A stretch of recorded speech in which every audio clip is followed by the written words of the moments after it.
Let's drop into the Capitol Grill, formerly the old Spaghetti Warehouse, Austin, Texas's original railroad depot, built in 1871. Past and present employees and customers have reported spectral figures in Victorian dress. Paranormal investigator Malcolm Harris had heard rumors about this place, the shifting glasses, the whispering voices, the sudden temperature drops, but none of them prepared him for the feeling of stepping into the abandoned basement. The old railway depot's foundations still sat beneath the building, stone walls cracked from 100 years of history. "Something's here," murmured Jessica, their medium. She inhaled sharply. Something old. They set up their equipment, the static heavy monitors crackling. Then came the first sign, a violent scream echoing from nowhere. Malcolm spun around just as their camera operator, Nate, began to convulse. His pupils dilated, his limbs jerking unnaturally. Jessica stumbled backward. No, something's taken him."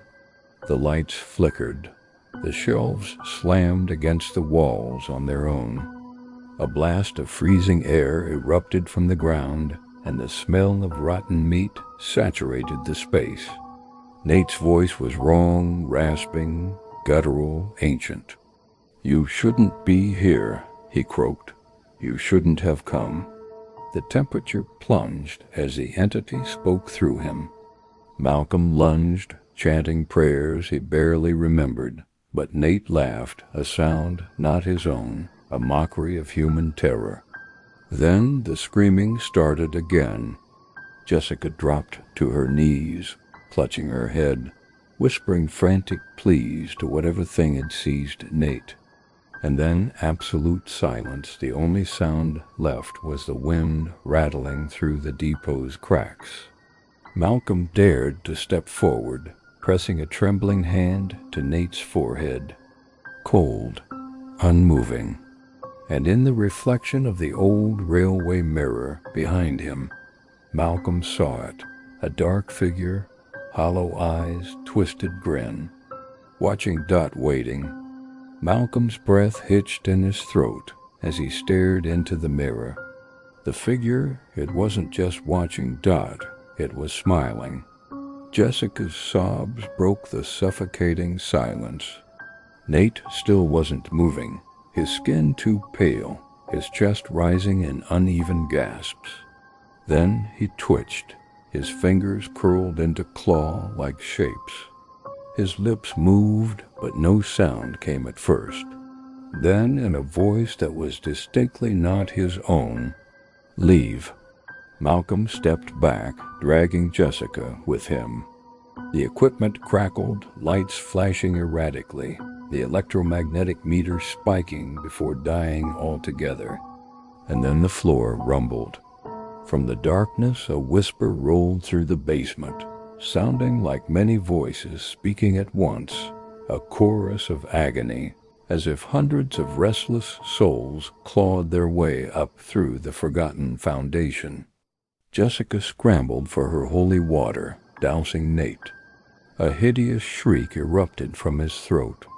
His body contorted, limbs snapping unnaturally before something dark. Something began rising behind him, crawling its way out of his shadow. The mirror shattered, shards flying across the room. "We need to go now." Malcolm dragged Jessica toward the stairs. Nate's body went limp. A final, ragged gasp escaped him. And then, nothing. The whispers stopped. The air settled. The shadows retreated. Dot and Nate? His eyes fluttered open. "I saw it," he whispered. "I saw where it came from." Jessica wiped the blood from her temple. Malcolm swallowed back nausea. Dot, but the worst part? The entity wasn't gone. Dot, it was waiting. The silence in the basement stretched unnaturally, thick and heavy. Jessica clutched her shaking hands together, watching as Nate, no longer convulsing, no longer screaming, slowly sat up. His face was slick with sweat, his chest rising and falling with exhausted breaths. Malcolm swallowed, scanning the room. The shelves had settled. The temperature had returned to normal. The shattered mirror lay in shards around them, but something felt wrong. Jessica whispered, "We need to cleanse the space." Malcolm nodded. Then came the laugh. Not from Nate. Not from Jessica. It came from everywhere. Low, amused. Mocking. Jessica gasped, clutching Malcolm's arm. Nate stiffened, his breath hitching. The voice, deep, ancient, rolled through the basement, slipping through the walls, curling beneath their skin. "You think you won?" The shadows twitched. "You think you made it out?" The air turned putrid, the scent of rotting flesh, of something decayed buried beneath the old railway foundation.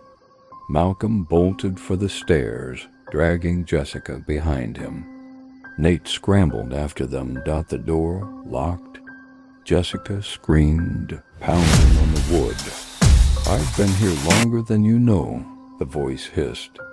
"Longer than the railway, longer than your prayers." The laughter rose. The lights burst, showering them in glass. Malcolm turned, gasping, and there at the very bottom of the stairs stood the figure. It smiled. It whispered. And the last thing Malcolm saw before the darkness swallowed them whole were its eyes. Not hollow, not empty, but endless.